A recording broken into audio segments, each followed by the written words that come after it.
Hey everybody, it's not Monday Night Live, it's Tuesday Night Live. Uh, like I said, I think I got this problem fixed, which is quite exciting to say the least. So I'm gonna wait for a bunch to get on, and we're gonna get started with the questions, and also we'll be announcing the winner at the very end as well. So. Sorry about last night and the nightmare that was. That wasn't fun. I'm sure it wasn't fun from your end, and it certainly wasn't fun from my end either. So, but I have to say, you guys, that that picture with the dogs that I had everybody guess on, I think there's over 100 comments, or 100 guesses, I guess I should say, on that picture, which I never thought that would be even possible. To get that many. I figured maybe like 10 or 20 of you would guess, but I never thought there'd be, 100. So that's pretty crazy, but awesome. And I think you guys, I get so many messages of people asking to spend the day with me or shadow me or whatever for the day. So we're doing it. So I'll be announcing the winner at the end. But as we rewind back to get to answer some of these questions that everybody had yesterday, which came from my post over the weekend. So Stacy Dorman, which I started to talk about this last night, and I don't know, there's a whole bunch of people that are entering and saying hi, so hello everybody. Stacy Dorman, one of her questions or one of her issues that she had was a barking dog when meeting new people. So I was touching on last night about a dog barking. Obviously, if the dog is at home and you've got people coming over, then that can be a whole territorial issue going on. And sometimes dogs will bark when that kind of stuff happens. So, if you're dealing with the territorial issue, then we got to get things under control in the house. I always tell this story of we often would get solicitors coming to our house. And there was a couple of times where, your dogs will bark. They hear a car pull in. They hear somebody on the deck. Somebody knocks at the door unexpectedly. Dogs go crazy, right?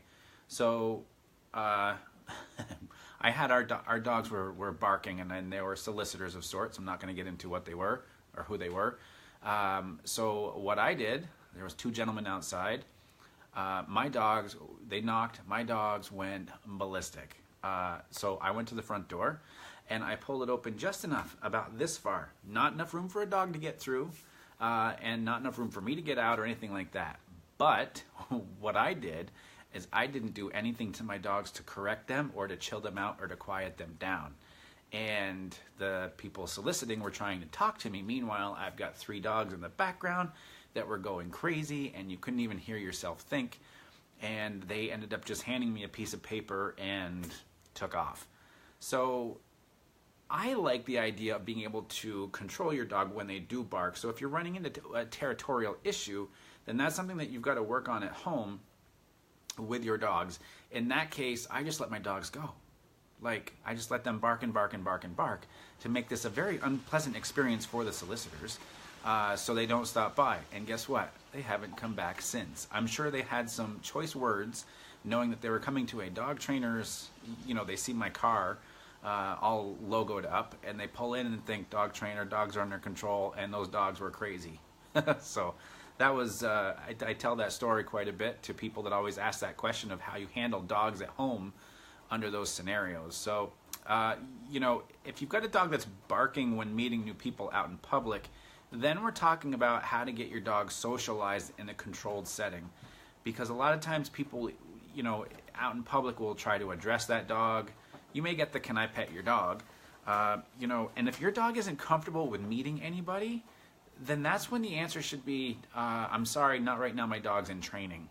Usually when you get somebody to say, or when you say my dog is in training, most of the time people go, "Hey, okay, no worries, I won't try to pet your dog."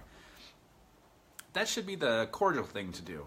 But like I said, if your dog isn't socialized with people, you can't just go out in public to work on it. You can't just go to a dog park.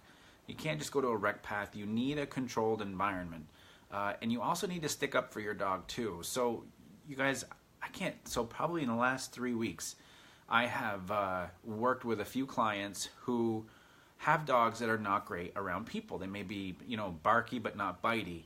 So to me, a great place to work on this is a very, very large open parking lot of maybe like a mall, a grocery store, just something really, really large, and go way off into the corner of the parking lot and just get out of the car with your dog right there and don't do anything. Because the reason is this, all those people that are moving around are so far away, and they're going in and out of the store and into their cars, but they're not coming right at you and your dog. This gives your dog a chance to understand that not everybody's coming at them, and it gives them a chance to understand that there's no threat here.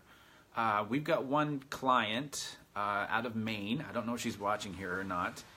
She was actually counting parking spaces between her dog and where the other person was in the parking lot. I think she started out like at 20 or 30 parking spaces before there was actually somebody that would get near her. And because she kept working at it and she kept at it, I think she's down to like 10 or 12 parking spots that she's able to get her dog closer to people. So I want you guys to think of that in terms of like a threshold.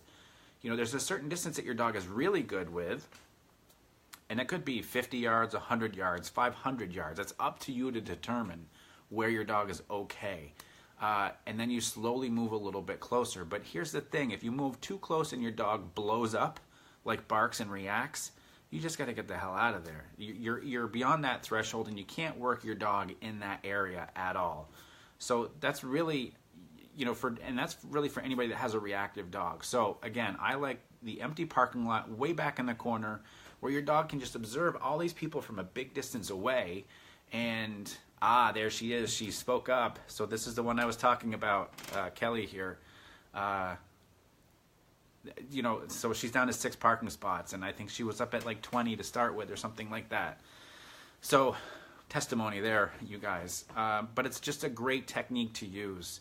Like I said, people aren't going to be interfering with you and everything. So even though that's not technically a controlled environment, you're controlling actually how far away things are. And if somebody starts approaching you from a distance, you got to stop them and say, hey, my dog's in training, please don't approach.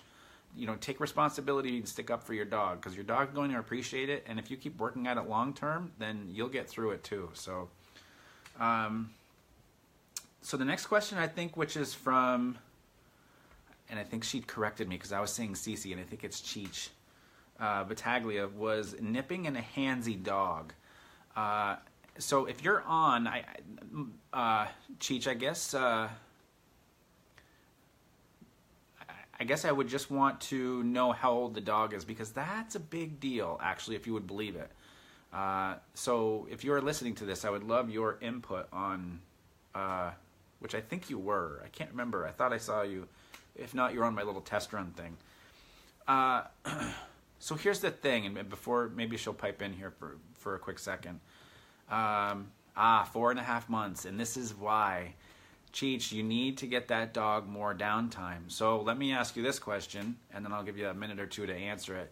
I'd like to know, one, is that dog crated? And number 2, if you could guess in a 24-hour period, or maybe during the day, from the time you guys get up in the morning till you guys go to bed at night, how often that dog is actually in a crate. Because depending on your answer will depend on kind of what route that I take. So until I get your answer, in the meantime, Melanie asked, what if they have a hard time with cars? Then you have to get a long ways away from cars. It's no different. So obviously the parking lot may not be the best scenario for you, unless you get a long ways away from where cars are moving in and out. So, you may need to be on a little bit more of a rural road, further back, or, you got to think threshold. You got to find out how far away you can be from that stimulation for your dog to be able to recover easily and not sit there and react. But we want them to be more curious of what's going on and look at things like, hey, I see something way over there. What's happening? Not there's a car right in front of me and then they have to react. So it's just one of those things that you got to think threshold. I think, here we go. Yes, sleeps in crate at night, and when she gets overly hyper to calm her down. Yeah, Cheech, so tell me how many, So how many times is she in the crate between, like, let's say her breakfast and bedtime? Because 4.5 months, you guys, we're talking 16 weeks, 18 weeks old. Because my answer here, some of you probably have heard me say this, where I'm going to go with this. Some of you may know, some of you may not, and it may shock you, but I think it's also going to give you guys some valuable information when it comes down to, So maybe once or twice. So Cheech, here's the problem, especially with a young dog when they get super nippy and mouthing and that kind of thing. Chances are your dog's not getting enough downtime. So your dog is 4 months old. That dog needs anywhere between 16 to 20 hours of downtime in a 24-hour period. Now, that being said, I'm not saying obviously that puppy should be in the crate that long straight. That would be ridiculous for me to say that, and just very untrue. Instead, obviously, if she's in the crate at night, then that's great. Perfect. She goes to bed at 8. Perfect. Now, let's say you're up at 6 or 7, so there's 9 or 10 hours. Guess what? You have another 6 to 10 hours of crate time to give her. So she needs a routine of, she gets up in the morning, does her business, maybe goes for a little walk or plays with another dog or whatever for half an hour, feeding time, and then back in. So she needs a lot more downtime. You guys, I'm working on a sheet to show everybody what a puppy needs as far as downtime. I can't stress it enough. So Cheech, that dog needs to have probably anywhere from 2 to 4 hours in the crate time before noon, another 2 to 4 hours in the crate time in the afternoon, maybe another hour or 2 after dinner, and then bedtime. So I know it sounds crazy that you think that this can happen this way, but a lot of times that dog gets super handsy, nippy, because they're just overstimulated and they haven't had enough rest. For those of you that have had kids out there, a 2-year-old that hasn't had a nap in a couple of days is a nightmare because they're just so overstimulated. They're so overtired. They just don't know what to do. And sometimes you get this rocket ship thing going on and they just kind of lose their mind for a second. So you guys, that dog needs some serious downtime. Now, if you have all that under control and you're still dealing with some degree of the nipping and the handsy dog, there's a number of things you can do, from an empty soda can with like 5 pennies in it to where if the puppy starts doing it, you shake it. I've heard people say spray bottle. I'm not a big fan of the spray bottle. I don't know. That's just me, but you guys, there's millions of trainers in the world that probably use it. So it's kind of really whatever works best for everybody else. So, and then if you just want to give your dog something to chew on, give them something to chew on that's, something that they can't destroy, swallow, or anything like that. So, Cheech, I hope that gives you some insight into, that kind of thing. You guys, like I told you, we are looking seriously at getting a puppy here, probably in the next 6 to 8 weeks. And I'm going to go through that. I'm going to document all this stuff, you guys, of how much downtime the puppy needs. They just need their rest. That's all there is to it. So, all right. The next person with the question was Jenny Pemberton, who had written something about making big dogs respect little ones. And here's the thing, you guys. In the dog world, they don't look at size as a deterrent or as intimidation or anything. It's all about their energy first. Body language comes into play second. And then you get your interactions and communication. So I think it's really important. Here's the thing, you guys, little dogs, when they get reactive, they get scooped up and they're put right here. Big dogs get reactive, and guess what? I've never seen anybody take a Great Dane that reacted and picked it up and goes, oh, you're okay, stay with me, or a Rottie, or a Dobie, or a Shepherd, or a Golden, or whatever, Lab, whatever you got. So little ones get treated very differently. I think when it comes to having big dogs respect little dogs, I think it's important to have that consistency of treating every dog the same in your house, no matter the size. I think it's very easy to say, oh, he's so small, he's okay. You guys, some of the worst behaved dogs are little ones, in my opinion, just because of the fact of they get to get away with more. I was talking with a a prospective client last week where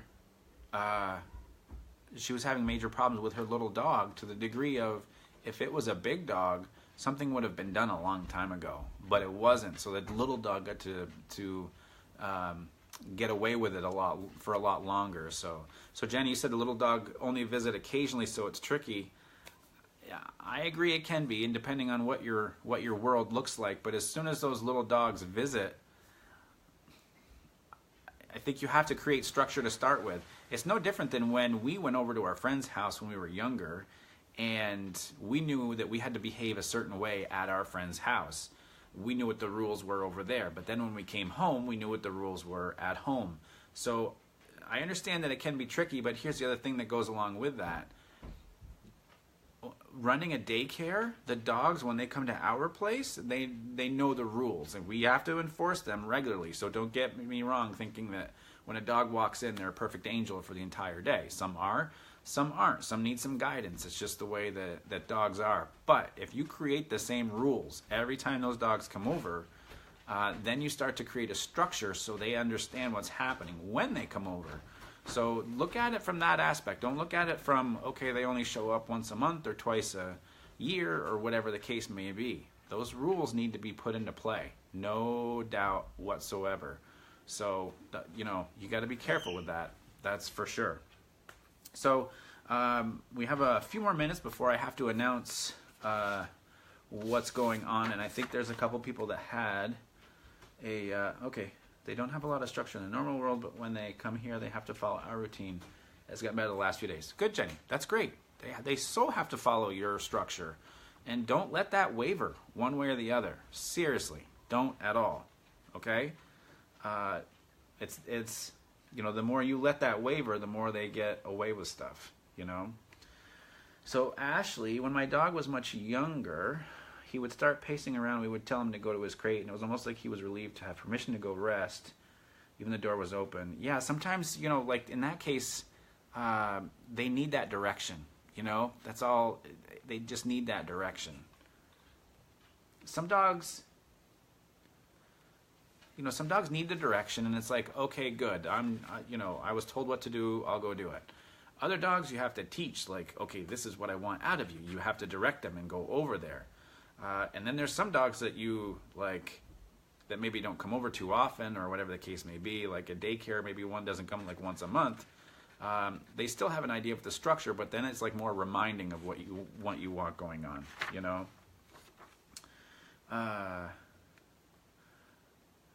Okay, let me go up to, looks like Angie, jumping. My puppy jumps on everyone. When we have visitors, they allow him to jump and we correct him, but they will pet him when he jumps. That's your fault for not telling your visitors not to pet your dogs. And here's the thing, you guys, when that stuff happens, you can look at your friend. I give you permission. I can look at your friend and say, look, if you're not going to help me, don't hinder me. Okay? Because it's cute when puppies are doing it, right? And they say it's okay, or you hear I'm a dog person, no big thing, which is preposterous. If you're a dog person, you should understand. If somebody's trying to train their dog, then you need to take your hands off that dog, So it's just a part of it.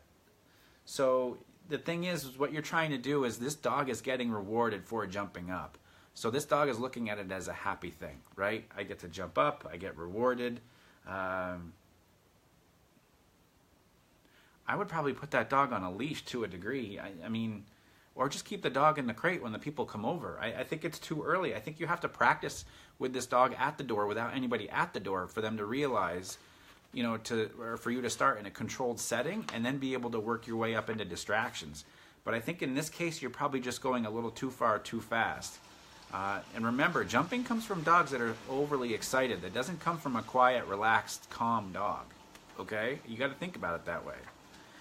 Stacy, I see you just popped on. I answered your question earlier in the feed, so I wanted to let you know that if you either rewind back or whatever, whenever you want to look at this again. But I totally went over your question from this weekend. So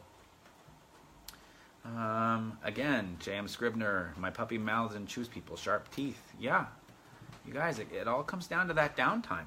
That's all there is to it. They need their rest, and If it's beyond rest time, then again, you need to give them something to chew on, without a doubt. What about if you crate the dog when people come over and they don't stop crying? Then to me, then that's a crating issue. You guys see how we keep backtracking? You know?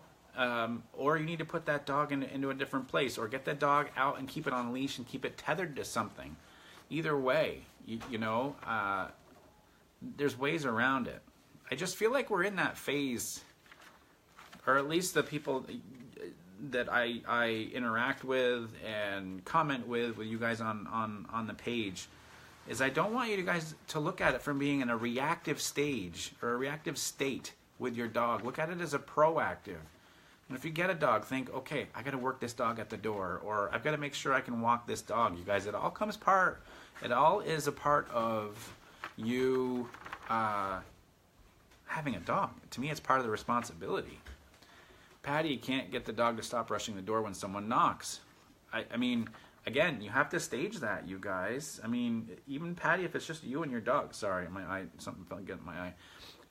Even if it's just you and your dog and there's nobody else in the house, practice around the door. Put the dog on a leash and go over and rap on the door, and make them realize that there's nobody there. Or you can counter condition and knock on the door and then give them a piece of food if you want to. I mean, there's ways around it, but you guys, I want you to set the stage up to where it's a controlled setting to start with. You cannot train your dog when somebody randomly knocks, your dog blows up, and you look at it going, oh, hey, here's my quick chance, and we've done 0 of it.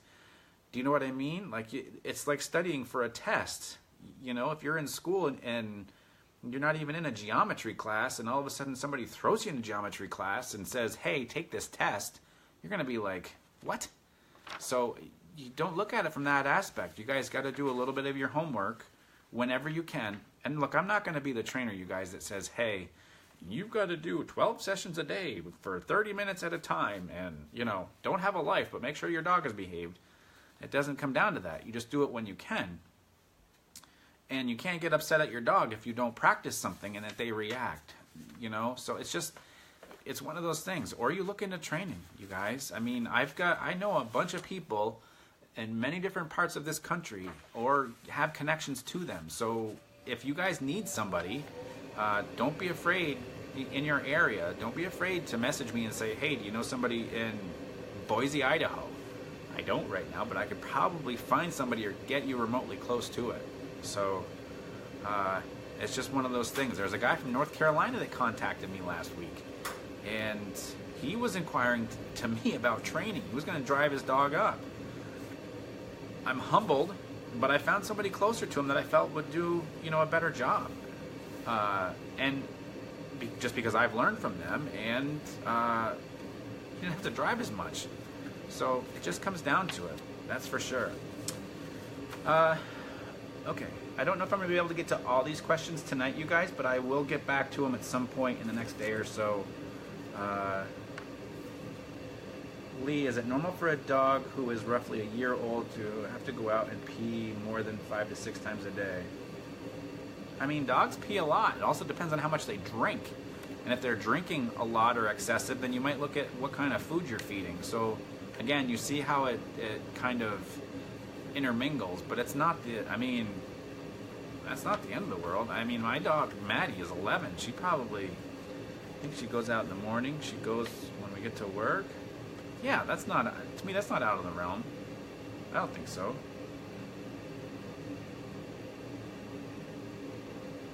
Angela, we have a small dog whom barks like crazy at every vehicle that drives by or bird that flies by. So you have any suggestions besides keeping the blind closed? I mean, you can always try ambient noise, Angela, where there's just a little bit of noise to take away all the other sound that they're always listening for. I mean, birds flying by,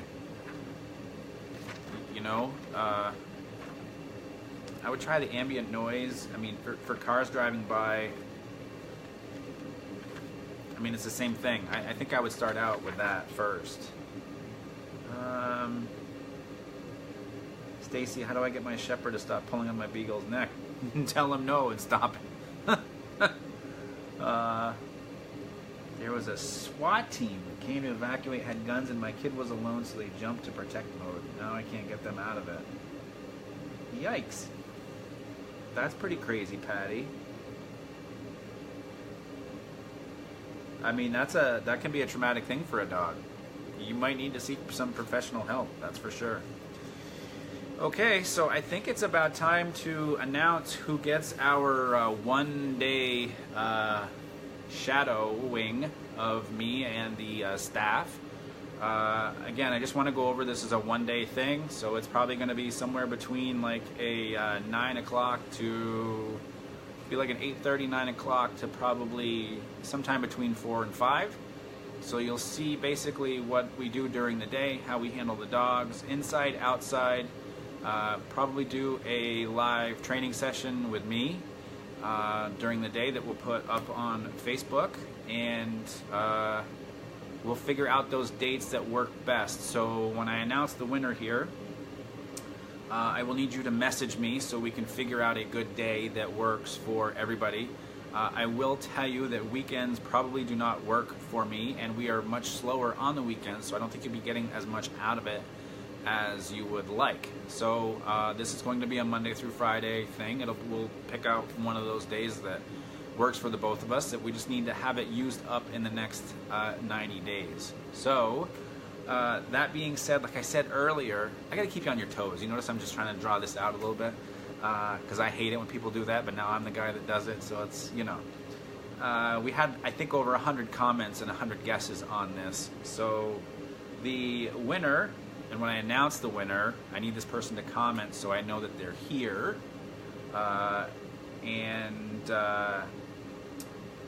The winner was actually the very first person to comment, which is Jennifer Potter.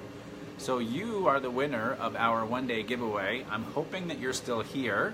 I'm going to give it a couple more minutes for you to maybe chime in, because that, again, was a part of the prerequisite of the giveaway. If she does not chime in here anytime soon, then this will be given to, there she is. So we don't have to go any further. So Jennifer, congratulations.